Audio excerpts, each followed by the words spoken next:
Happy Monday, happy Monday, hashtag my global family. This is Dre of Beta, always slightly out of tune, family. I am a real life Estlato Pueblo superhero and coyote walking in this world, and incredibly proud to be pastor of Coyote's Lodge, House of Spirituality, Critical Theory, and Medical Marijuana. Our services, family, have moved to Mondays. I love Monday, my new favorite day of the week, family. I am dedicating myself to conquering the rest of my life. And every Monday is a brand new opportunity, family, for us to be and create the change we need in this world. Today is a very special service as we are reading from one of my favorites. First Person, First Peoples. Native American college graduates tell their life stories. It is edited by Andrew Garrod and Colleen Larimore. And you know, family, this coyote in real life is a critical race theory, whiteness intersectional scholar, and revolutionary. And I, above all, can appreciate, not above all, family, with you all, can appreciate and really celebrate our own lived experiences. Right? Critical race theory literally legitimizes the lived experiences of communities of color, family, which is why I love being a critical race scholar, because it allows me to celebrate my identity and find strength and empowerment to make change in the world, knowing that it is not me who is railing against the system, but rather history and law and actual ideologies like racism. Racism is an idea, family. The idea that we have to discriminate because some races are superior than others is an ideology. So join me, family, in embracing Coyote's Lodge, House of Critical Theory, House of Spirituality, Critical Theory, Medical Marijuana. We literally, family, are not a house of religion or God per se, but rather our readings come from real life experiences, some coyote or trickster stories, indigenous epistemologies and ontologies, our original ways of knowing and being and walking in this world, family. We draw strength in knowing who we are. Or rather, it comes from real life sociological studies or work like The New Jim Crow by Michelle Alexander, which deconstructs the history behind the school to prison pipeline. Family, we are also the House of Medical Marijuana, and that means that we embrace all alternate forms of healing and wellness. This coyote is a survivor 3 times over, and medical marijuana is a medication that saved my life and allows me to be the superhero that we need. So family, together we work on our bodies, our minds, and our spirits. We are a global family united by our common experience of humanity as we survive and we thrive every single day. This coyote loves you. So as per tradition, family, I would like to start our service with an Indigenous land acknowledgement. Those of you who are not familiar with an Indigenous land acknowledgement, it is a moment to reflect, a moment of silence, to think about the lives that were lost, the blood that was lost, the communities that have been displaced and affected by the violence that is on the land upon which you currently stand. I am proud to be a Pueblo warrior from Isleta, and I'm currently in the South Valley of New Mexico, and my feet touching the ground know that my ancestors lived here, that they walked on this land, and I give thanks for their sacrifices so that I might have a life today. Please join me, family, from around the world to reflect upon the ground in which you stand. What battles were fought there, what communities were affected, and what privileges and traumas have we had to overcome as a community, as a family, to be here today.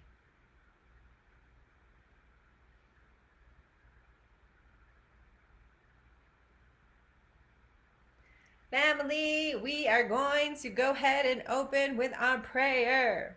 Do not forget, family, that when we pray, we do 2 things. 1, we engage in ceremony. And what I'm doing, family, is I am burning something precious to me, which is sage in this example. And I am blending tradition with modernity as I am a child of both, family. And when we burn this sage, it purifies our space, our air, our minds, our bodies, and it also gives a sacrifice to our ancestors. And when I say pray, family, I am literally saying, hello, Gammy. How are you today? Hello, Papa. And I ask for their guidance and blessings. So, family, if you are not a religious person, that is fine. Set an intention for your day, and may you find your own sense of peace.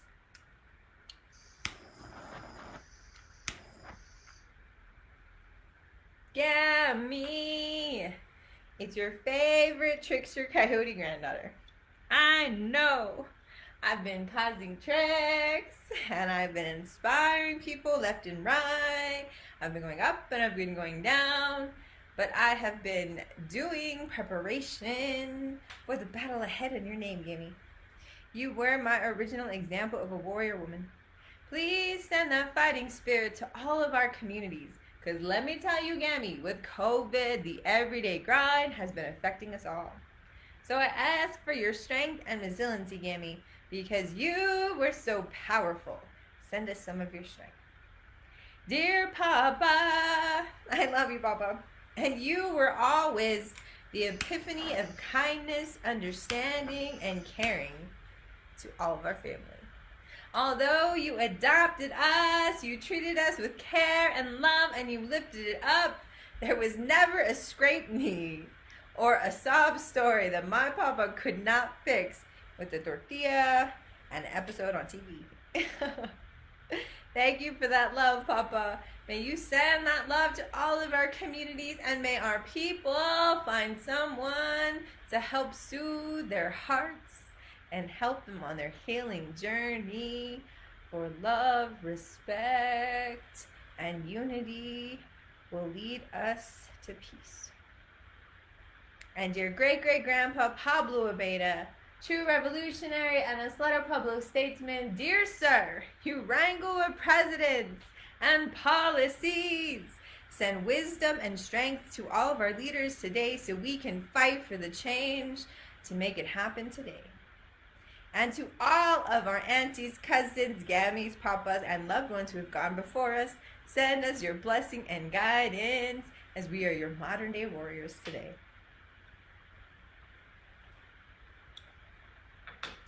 Family, at this time, I'm going to take my ceremonial, partake of my ceremonial medication.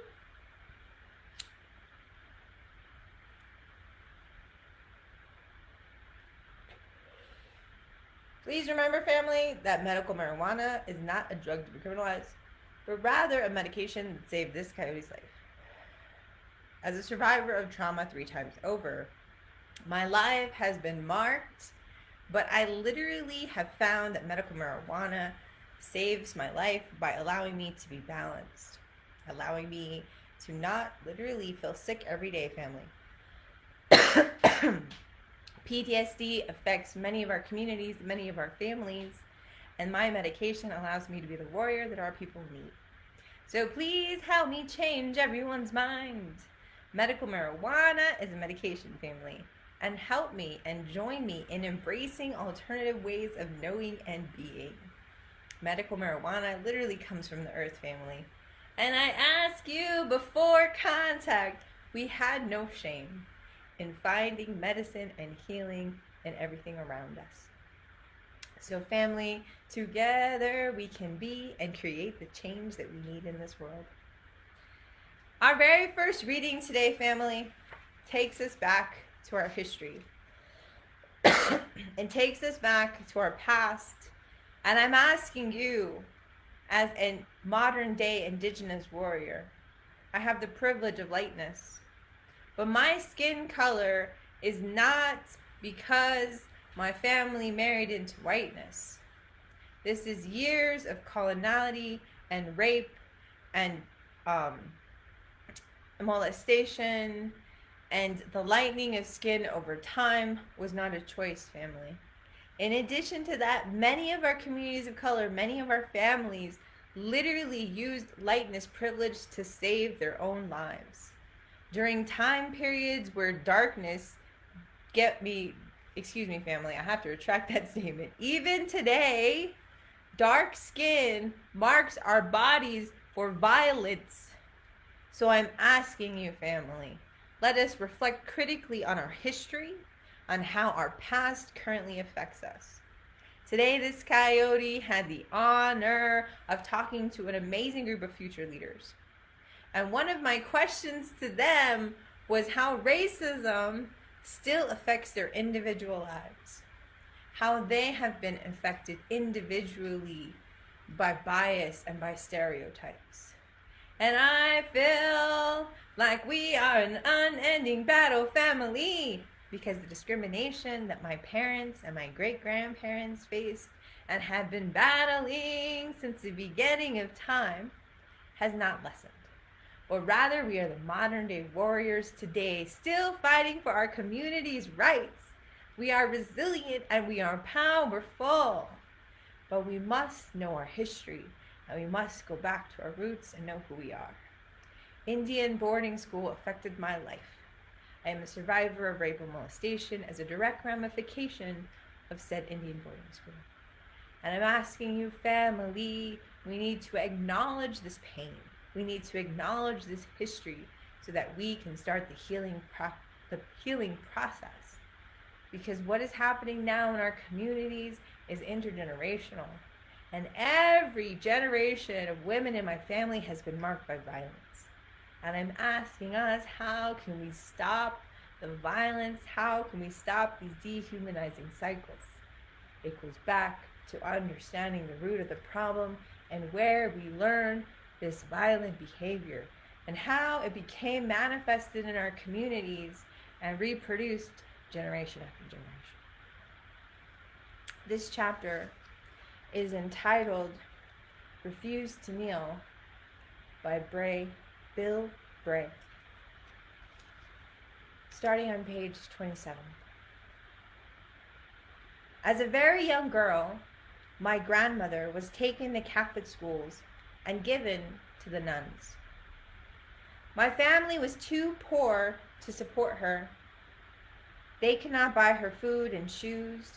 The Catholics took her, even though she was not Catholic, because at that time they were still in the business of converting Indians by any means necessary. When my grandmother would not kneel to pray, the nuns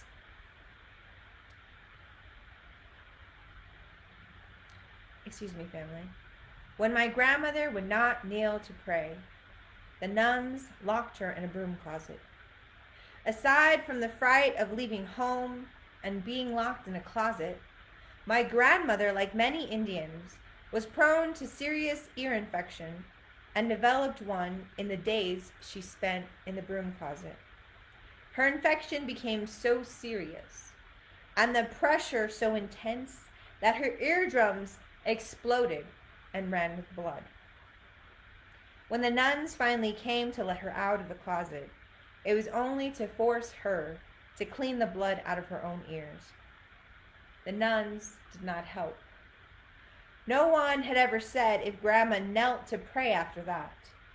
She would not talk about it.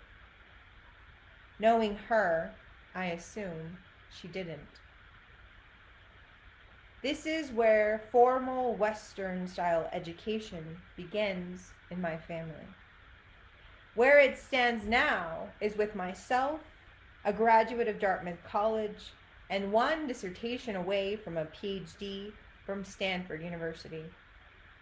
I have spent most of my education, like my grandmother, refusing to kneel.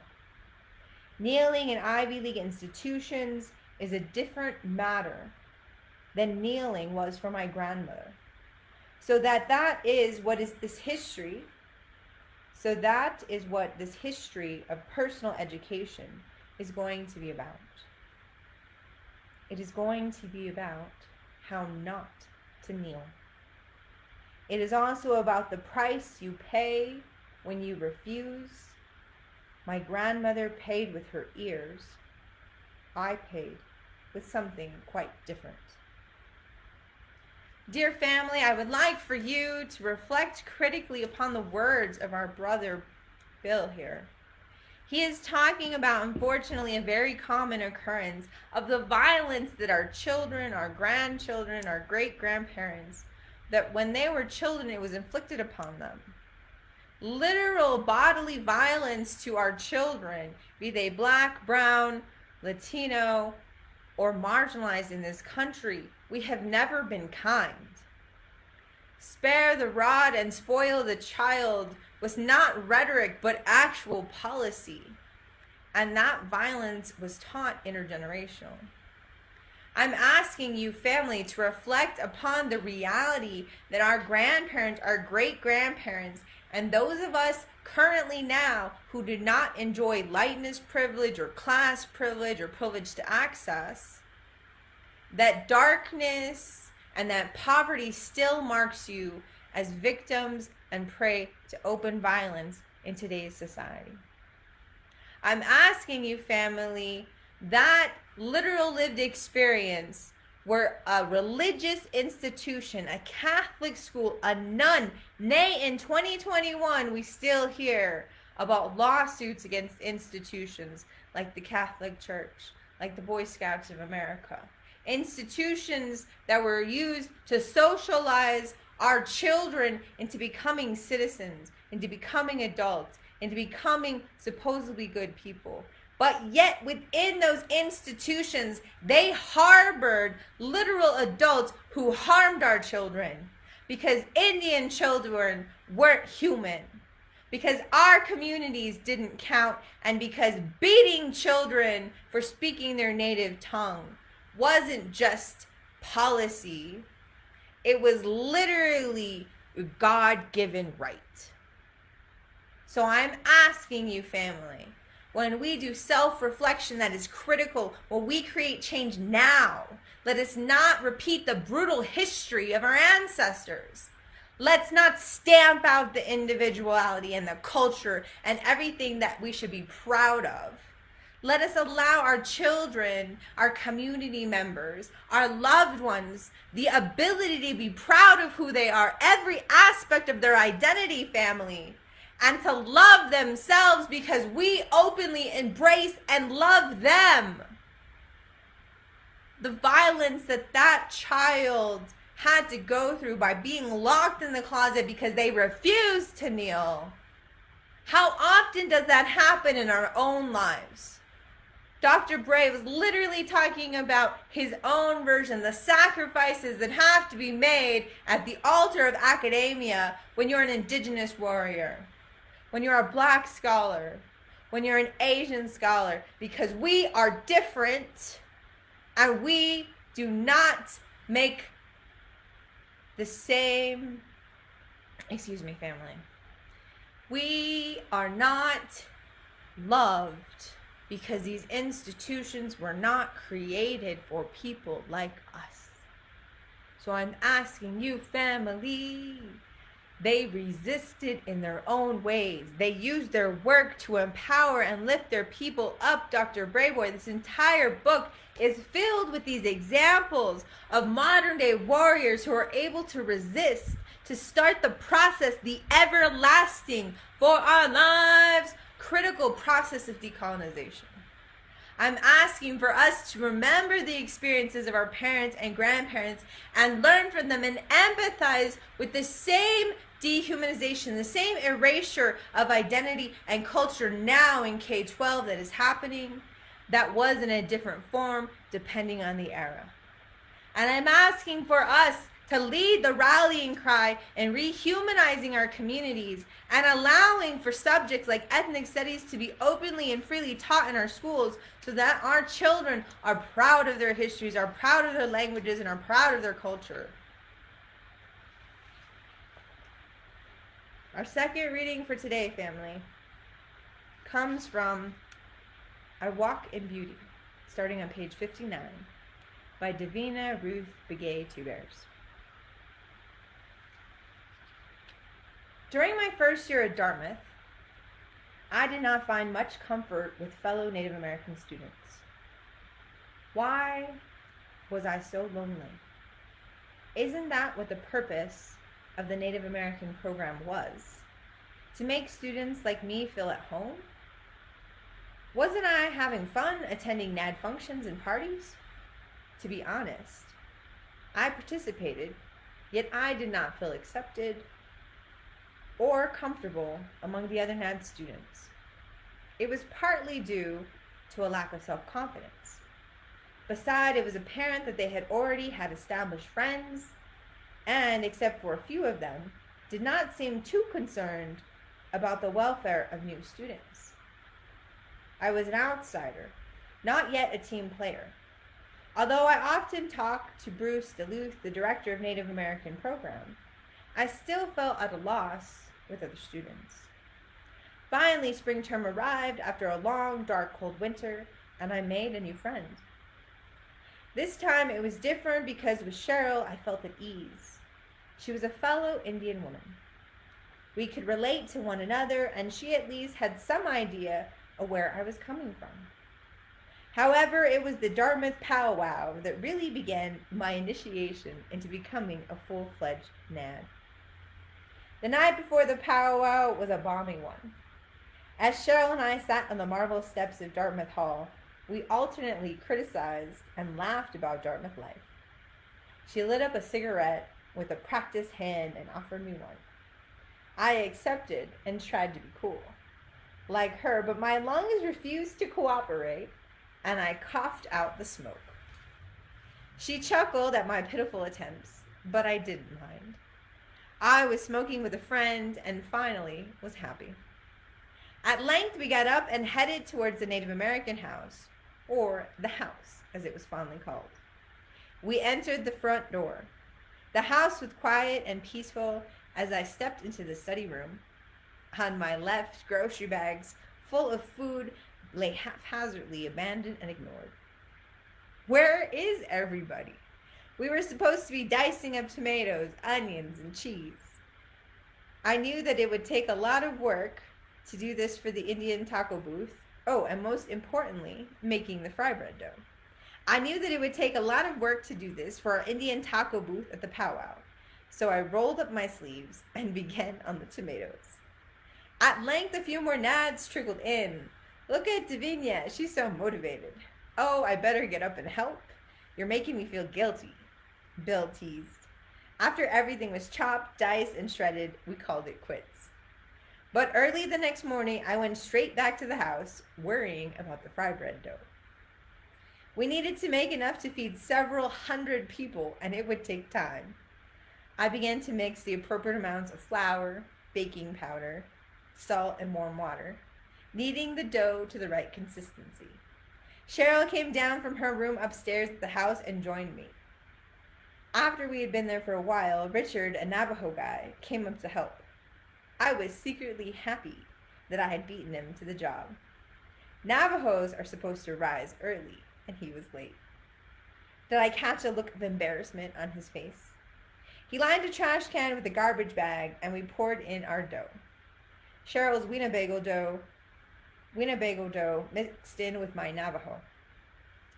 After the dough was made, we rushed to the powwow grounds at Storrs Pond, a grassy camping area about a mile from campus. Already a line forming, and customers waiting patiently for their authentic Indian food. We lit our butane stove and put a cast iron frying pans and loaded them with chunks of white lard. The day steamed, and so did we, all day long. I didn't get to see much of the powwow, as the line to our popular Indian taco stand was never ending. I slaved away and in the process relaxed in the familiarity of making fry bread. A fellow Nad would pass me a nice cold Coke every so often to quench my thirst. We flapped dough in our hands, joked, laughed, and sweated as each golden round of fry bread was snatched from us for the next hungry customer. By the end of the day, I was covered from head to toe in flour. My back and shoulders were tight. My feet hurt, but I was at peace and happy.